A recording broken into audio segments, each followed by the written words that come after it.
Back on Get Up, Joe Burrow returned to practice yesterday for the 3-6 Bengals. Opens up a 21-day window for him to return to the lineup.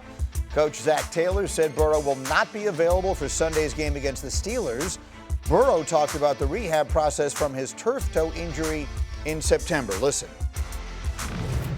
On a scale of difficulty level coming back, this one wasn't really up there. I was back to moving pretty quickly and was able to get back into my strength and conditioning routine pretty quick. So my body's in a good spot.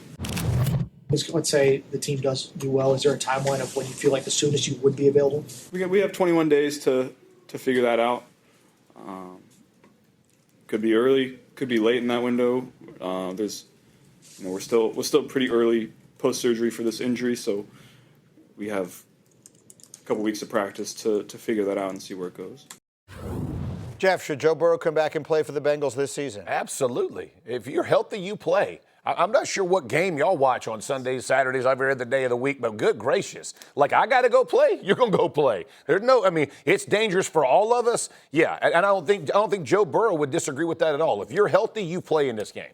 Well, whether he would disagree with it or not is not the point. Like, I get what you're saying, but there's a situation where the priority to get him back would be higher if this team felt like they had a real chance. Like, Joe Burrow is not going to fix the problems that they have. Like, would they want to score 60 now? Like, they're scoring 40 a game without Joe Burrow. Yeah. Like, you're going to bring him back in this situation, and I know that presumably, if they bring him back, he's healthy enough to play. But you're opening him up to more risk. I'm not saying you don't bring him back, but don't rush him. Well, they asked this question on Monday Countdown last night, and RC's response was, can he play safety? Right. Yeah. Because the reality is their defense is so bad. To Nick's point, the Joe that they have playing quarterback now is doing just fine for them. I'm not suggesting they shouldn't, that Joe Burrow isn't the present and the future and the everything of this franchise, but that isn't the problem in Cincinnati. And I think what Burrow just said, he's not ready to play right now, this day. He has a 21-day window. Let's see what the next 14 days look like. Let's see what the next 2 games look like. You're saying let's see, meaning how he progresses or how the team progresses? Both. If he progresses well in the team, we're just losing games. Say he doesn't come back, say the next 3 games, and they lose all 3 of those games. He's still coming off of surgery. So it's not as if it's the first game back off of surgery, you're 100%. It still takes time to work yourself back into a groove. He hasn't played football, so he may be doing some conditioning, doing some rollouts, dropbacks, but he has pushing off while guys are tackling him. He's not going to get to work on that. So I don't know how much is worth it if they don't have a playoff chance. Dan, you made a great point in our meeting this morning. The Bengals are 2 plays away, 2 ridiculous, crazy losses away from being what? From being in first place. That's I mean, if they hold a 2-touchdown fourth quarter lead against the Jets, who had not won a game, instead of giving up a touchdown pass from the running back, Brees Hall. And if they had held on to a lead with 54 seconds left against the Bears, then they're 5-4, tied with Pittsburgh, who they beat. So they're 2 games out of first, and the first place team is a team they beat. They beat Pittsburgh again this weekend. They're a game out. They haven't played Baltimore yet. I would think you'd probably favor Baltimore to beat them, but division games, like, you're in it. So I'm with Jeff. Like, I don't buy this whole argument of like, oh, sit him down to protect him. Game's dangerous. Chance. I mean, no chance. Burrow wouldn't have impacted either one of those plays. No, correct. But here's the thing. If you tell me, I understand and I appreciate what you're saying. If you're saying you're basing it on Burrow coming back, like he doesn't have enough practice time, he's not. That's a different conversation. If you're saying if they lose the games but Burrow's 100%, you're not playing him, I completely disagree. Let me ask very quickly because we're going to pancakes in a second. There has been, it has been sort of a maybe this is just a Jet fan popular conversation, but the idea that maybe Burrow wasn't going to want to play for Cincinnati anymore, that he's frustrated, all this stuff. Does this end that conversation? If he's looking to come back in a 21-day window, it doesn't sound like a guy who's looking to get out of Cincinnati. Yeah, I mean, I think that's kind of unrealistic. I don't know. Was that just wishful thinking for the Jets? No, not just the Jets, but just that he might be frustrated with everything, Carson Palmer, all that stuff. Never one time. Before he got drafted, we were doing this. Right. Joe Burrow has never once indicated that he Have you seen how many points they score? He wants to get back out there too. It's only fans of receivers. One of those 2 guys? Yeah. It's fans of other teams who think it and wonder about it, and maybe that is all just wishful thinking. We are back on Get Up, and as you've probably heard, a giant decision in New York yesterday. Brian Daboll fired after his team blew another double-digit lead Sunday.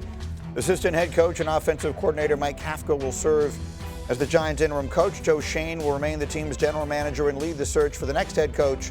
The Giants are 2-8. They're 11-33 dating back to the start of the 2023 season. If you're just joining us, we spent some time earlier this morning talking about the organizational dysfunction that led to this decision yesterday and criticizing the organization for it. Let's leave that conversation it was for a minute and look ahead. Yeah.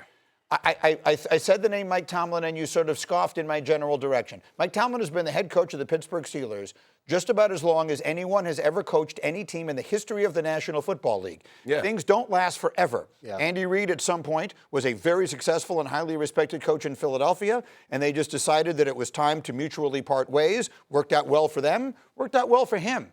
Mike Tomlin is a great coach, I believe.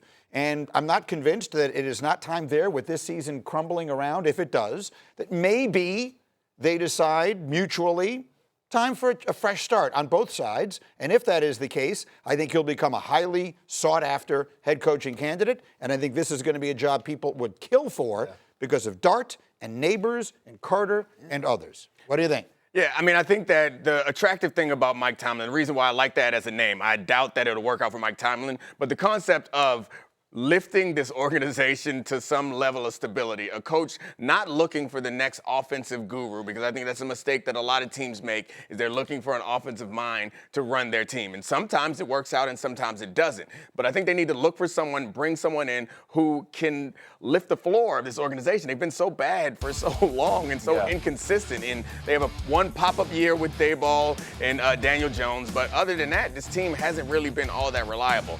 But the challenge with doing that is that they've kept Joe Shane, the general manager, who I imagine is not interested in handing over power to someone else. Because essentially what you're saying there is, we don't really know what we're doing. Get somebody in here who knows what they're doing, and I doubt that they do that. And I think to your point, like New England kind of did that. Elliott Wolf remained there. They brought Mike Vrabel in. I like it, Greeny, and to your point, Nick, because now you get people in a building over the last several years for the New York Giants. They've had, 4 coaches in the last 8 years? So you have so many people that are part of that organization where you're saying, all right, in order for us to win, we all care. We're all putting in the work, but which direction are we trying to go in? Are we moving this way? Are we moving that way? So when you talk about the stability part, I think of Mike Tomlin coming in from top all the way down to the bottom. He gives you the blueprint of how this thing is supposed to look. So for everyone walking into work, now we're all moving at the direction that a Mike Tomlin says, with the experience to show us, hey, my track record, I know what an organization is supposed to look like. Yeah. So now we actually have a chance every Sunday to win a football game. Yeah, I mean, as I look at this, and again, if Tomlin's going to be sought after no matter what, if Pittsburgh, I don't think he's going anywhere from Pittsburgh. But if something were to happen, but I look at, to your point of not making this be an offensive because of Jackson Dart, like you look at the teams that are really balanced, whether it's Seattle right now, whether it's New England,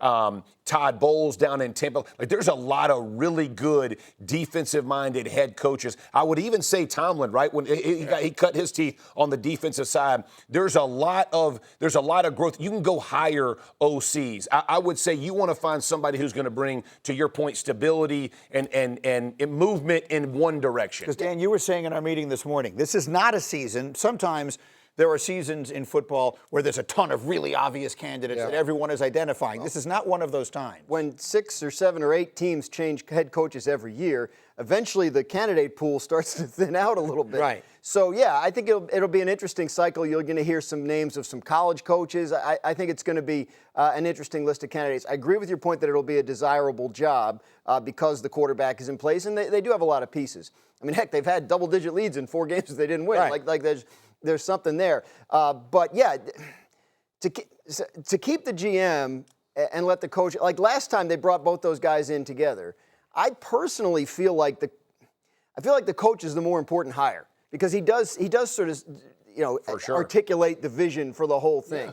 And if you hire the hotshot offensive coordinator, you'd better be getting a Sean McVay, who is much more than that. That's exactly who walks in the first day and everybody gravitates toward it. It doesn't matter, he's 29, 30 years old. Like, he had that capacity. Mike McDonald in Seattle, a very young defensive coordinator, obviously has that building pulling in the right direction. That's what you're looking for. You're looking for your Dan Campbell, your Mike Vrabel, your Jim Harbaugh, that can be the – and I don't know. We've seen the Giants do this before, where they let one go and kept the other. And it's a disaster. They've done it multiple times, and every time it has worked out badly. You think Kafka is – you think that they're going to get – this is his I think it's a real audition. Yeah. Like, I mean, they have to do a full search, obviously. We all know all the rules that go into that and everything. But I do think they want to take a look at – Mike Kafka was a finalist in Seattle if they didn't get Mike McDonald. Right. He might have been the head coach there. He was a finalist in Arizona the year they hired Jonathan Gannon. He's well regarded as a head coach prospect. He has worked with Jackson Dart. Right. That's interesting. So I think he'll be a real candidate for the job. His chances of getting it probably rest on how they finish the season. Jackson Dart has a concussion at this point. I'm not sure exactly when we'll see him on the field again. So that's another factor in all of this. Much